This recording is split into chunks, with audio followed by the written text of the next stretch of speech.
Assalamualaikum warahmatullahi wabarakatuh. Perkenalkan, nama saya Muhammad Rizky dengan NIM 2351200023. Saya merupakan mahasiswa Universitas Islam Negeri Dato Karama Palu dengan program studi Ekonomi Syariah di Fakultas Ekonomi dan Bisnis Islam. Pada kesempatan kali ini, saya akan sedikit membahas mengenai inflasi dan stabilitas harga. Penasaran dengan materinya? Yuk kita bahas. Jadi teman-teman, apa yang dimaksud dengan inflasi? Jadi, inflasi adalah keadaan yang dimana suatu negara itu mengalami kenaikan harga secara umum secara terus-menerus dalam suatu periode tertentu. Jadi, ciri-ciri inflasi ini yang pertama, naiknya suatu harga atau jasa. Dan yang kedua, menurunnya tingkat daya beli masyarakat. Dan yang ketiga, dia terjadi dalam suatu periode tertentu. Jadi misalnya contoh sederhananya seperti ini. Kita ambil contoh pada kebutuhan pokok, misalnya seperti tomat dan sayur-sayuran yang lain. Misalnya pada bulan pertama itu harga tomat naik, yang awalnya harganya 1 kilo itu 10.000, di bulan ke depan 1 kilo itu menjadi 35. Nah, kenaikan harga ini terjadi selama 3 bulan. Jadi itu yang dinamakan dengan inflasi, secara terus-menerus, naiknya harga secara terus-menerus. Jika harganya naik selama 1 atau 2 minggu saja, itu belum bisa dikatakan dengan inflasi. Nah, inflasi ini mencerminkan turunnya nilai mata uang, sehingga daya beli masyarakat itu menurun. Karena dengan jumlah uang yang sama, akan tetapi kita membeli barang yang lebih sedikit.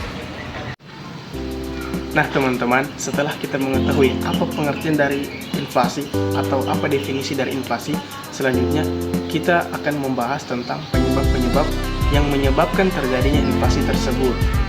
Nah setelah kita tahu apa itu inflasi, kita beralih ke penyebabnya. Nah inflasi ini disebabkan oleh beberapa faktor atau beberapa hal. Salah satu diantaranya yaitu yang pertama, inflasi yang disebabkan oleh tarikan permintaan. Nah, contoh sederhana dari penyebab ini yaitu di mana di saat daya beli masyarakat itu lagi naik-naiknya, lagi naik drastis, akan tetapi pihak produsen tidak dapat memenuhi permintaan tersebut. Atau sederhananya, pihak permintaan lebih banyak dari penawaran yang diberikan. Sehingga dari hal tersebut dapat menyebabkan inflasi karena di saat masyarakat ingin membeli barang, akan tetapi barang-barang tersebut tidak ada dijual atau tidak ada diproduksi oleh pihak produsen, sehingga barang tersebut menjadi langka. Dan dari kelangkaan barang tersebut menyebabkan kenaikan harga. Nah selanjutnya kita masuk di penyebab yang kedua. Penyebab dari inflasi yaitu inflasi yang disebabkan oleh dorongan biaya. Nah inflasi ini disebabkan karena naiknya harga barang atau harga bahan baku, sehingga pihak produksi apabila ingin memproduksikan sebuah barang atau ingin menciptakan produk, mereka menaikkan harganya karena dari bahan bakunya saja tadi sudah mahal. Nah kemudian setelah mereka memproduksi barang, harga barang-barang yang mereka produksi ini mereka naikkan. Nah akibat dari itu harga yang telah dinaikkan tersebut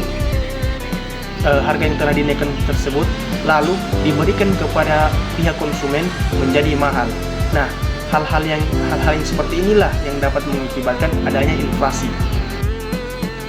Nah selanjutnya kita masuk di penyebab yang ketiga yaitu inflasi yang disebabkan oleh ekspektasi. Jadi maksud dari inflasi yang disebabkan oleh ekspektasi ini yang mana ketika para pelaku usaha dan masyarakat mengantisipasi akan terjadinya inflasi. Nah jadi si pihak penjual ini, si pihak distributor atau produksi, mereka menjual harga barang mereka dengan harga yang mahal karena mengantisipasi akan terjadinya inflasi. Nah kemudian masyarakat juga mengantisipasi inflasi dengan membeli barang-barang dengan jumlah yang banyak agar mereka mengantisipasi kalau terjadi inflasi di masa yang akan datang, mereka sudah mempunyai barang-barang tersebut. Mereka tidak perlu lagi membeli dengan harga yang mahal.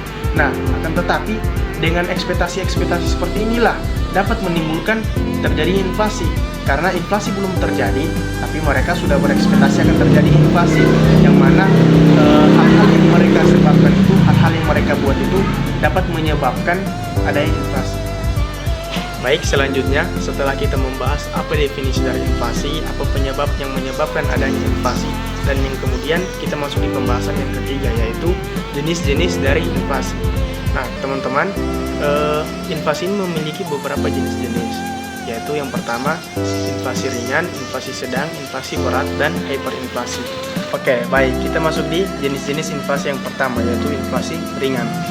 Nah, inflasi ringan ini ditandai dengan kurang dari 10% jumlah inflasi per tahun. Jadi inflasi ini masih bisa dikendalikan dan tidak membahayakan ekonomi. Dan yang kedua itu inflasi sedang. Jadi inflasi sedang ini ditandai dengan 10-30% jumlah inflasi per tahun. Nah, inflasi sedang ini dapat mengurangi atau menurunkan daya beli masyarakat kalangan bawah atau kalangan menengah ke bawah. Nah, dan yang ketiga, jenis inflasi yang ketiga yaitu inflasi berat. Nah, inflasi berat ini ditandai dengan 30-100% jumlah inflasi per tahun. Nah, inflasi berat ini sangat mengganggu perekonomian secara signifikan. Dan yang terakhir yaitu hyperinflasi. Nah, hyperinflasi ini ditandai dengan lebih dari 100% per tahun. Jadi hiperinflasi ini sangat membahayakan perekonomian dan mata uang itu nilainya hampir hilang sepenuhnya. Oke, baik teman-teman, selanjutnya kita akan membahas tentang stabilitas harga. Jadi setelah kita membahas apa itu inflasi, definisi dari inflasi, jenis-jenis, dampak, dan ciri-cirinya, kemudian kita masuk di stabilitas harga. Jadi apa itu? Apa yang dimaksud dengan stabilitas harga? Nah, stabilitas harga ini adalah suatu kondisi di mana harga barang atau jasa itu relatif sama, atau harga barang atau jasa ini berubah tapi bisa dikendalikan. Kemudian kenapa stabilitas harga ini sangat penting? Karena stabilitas harga ini dapat menjaga daya beli masyarakat. Ketika stabilitas harga ini terjadi, daya beli masyarakat itu terjaga, tidak naik dan juga tidak turun. Daya beli masyarakat itu tidak naik dan juga tidak turun, akan tetapi dia terjaga atau sedang-sedang. Nah, kemudian memberikan kepastian dalam berusaha.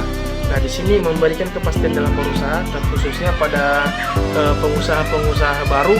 Jadi ketika mereka ingin membuka usaha, ingin berusaha, ingin menjadi pengusaha, ketika stabilitas harga ini terjadi, maka ini sangat berdampak positif sekali terhadap pengusaha-pengusaha, karena dengan adanya stabilitas harga, jadi dia semakin yakin untuk membuka usaha tersebut, ingin menjadi pengusaha. Nah, kemudian menarik investasi karena ekonomi dianggap sehat dan stabil. Ketika stabilitas harga terjadi pada suatu negara, itu sangat berdampak positif karena dengan adanya stabilitas harga, pihak-pihak investor ini ingin berinvestasi di suatu negara tersebut yang sedang terjadi stabilitas harga. Karena ini juga sangat berdampak positif bagi mereka dan juga kepada perekonomian negara tersebut. Oke, baik teman-teman. Setelah kita mengetahui apa itu stabilitas harga dan penjelasan-penjelasan sebelumnya, nah maka dari itu kita dapat mengetahui bahwa inflasi dan stabilitas harga ini sangat mempunyai hubungan yang sangat erat. Jadi jika inflasi itu tinggi, maka cenderung masyarakat itu daya belinya menurun, karena dengan adanya inflasi yang tinggi, harga-harga di pasar itu mahal, dan itu sangat berdampak buruk bagi masyarakat dan juga pelaku-pelaku usaha. Nah, jika inflasinya rendah atau stabil, maka stabilitas harga pun juga stabil. Dengan adanya inflasi yang stabil, maka masyarakat itu cenderung tetap untuk berbelanja karena harga-harga di pasar itu lagi stabil. Nah, teman-teman, di balik adanya inflasi yang rendah dan adanya stabilitas harga, dia tidak muncul begitu saja. Ada peran-peran banyak di balik itu, yaitu peran pemerintah dan peran Bank Indonesia. Nah, peran pemerintah sendiri, dia melakukan kebijakan fiskal, yaitu dengan mengatur subsidi dan mengatur harga pangan. Nah, kemudian peran dari Bank Indonesia yaitu dengan melakukan kebijakan moneter seperti mengatur suku bunga dan mengatur uang-uang yang beredar.